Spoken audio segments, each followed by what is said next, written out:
Iran की फोड़ो side में enrichment process हो रहा है और जो दर्द दे रहा है यूएसए को, जो दर्द दे रहा है इजराइल को कि भाई पूरे middle east north African region के अंदर राजा बन जाएगा और वो ईरान, और एनरिचमेंट करके इसी पूरी चीज को हम साइंस एंड टेक्नोलॉजी के माध्यम से समझेंगे, न्यूक्लियर टेक्नोलॉजी के माध्यम से समझेंगे, जिस पूरे प्रोसेस को बोलते हैं uranium enrichment and reprocessing. Reprocessing अलग एक पार्ट है, मैं अभी एनरिचमेंट प्रोसेस बता रहा हूं, that is a nuclear enrichment, जो कि न्यूक्लियर साइट्स ईरान की फोड़ो साइट्स में हो रहा है। देखिए एनरिचमेंट प्रोसेस पहले ऐसे समझिए, हमें नेचर से जो यूरेनियम मिल रहा है वो 3 आइसोटोप पे मिल रहा है। पहला 200 जो कोई काम करे, जो कुछ 90% है अर्थ पे, 99% है।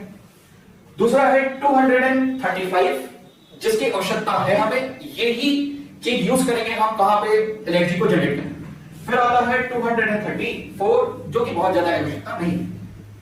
अब देखिए दो चीज हमें समझना है, पहला समझना है एनरिचमेंट प्रोसेस, और एनरिचमेंट प्रोसेस पूरे ब्रेज है, that is known as concentration of uranium, जिसको हमने 3 तरीके से क्लासिफाइड किया, वर्गीकृत किया। पहला that is low enrichment of uranium, जो कि 5% कंसंट्रेट करना है यूरेनियम को, मतलब हम यूरेनियम को निकाल रहे हैं 5%। फिर दूसरा है that is a high enrich uranium, ये हम 20% कंसंट्रेट कर रहे हैं।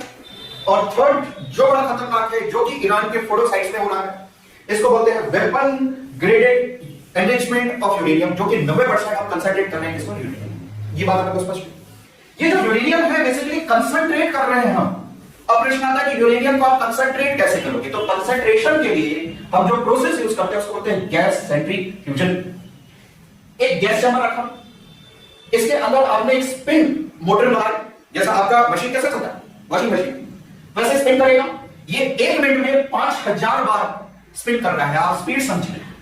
और इस पूरे यूरेनियम को जो नेचर से हमें मिला है, जो आपका U235 या फिर U238, इसको हम पहले क्या कन्वर्ट कर रहे हैं गैस फॉर्म में, दैट इज U56। ये जैसे पुट किया, अब होगा क्या कि आप जब गैस के फॉर्म में कन्वर्ट किया है तो स्वाभाविक सी बात है, जो हैवी मटेरियल होता है वो नीचे आ जाता है, लाइट मटेरियल फ्लोट करने लग जाता है और नीचे साथ तो कहीं रहे। तो यहां पे जितना भी यूरेनियम 238 के फॉर्म में है, वो वेट वाला पार्ट नीचे आ गया और लाइट वाला मटेरियल ऊपर की तरफ आ गया। अब जितना उसको एनरिच करो, यानी कि जितना उसको स्पिन करोगे उतना क्या होगा, एनरिचमेंट होगा।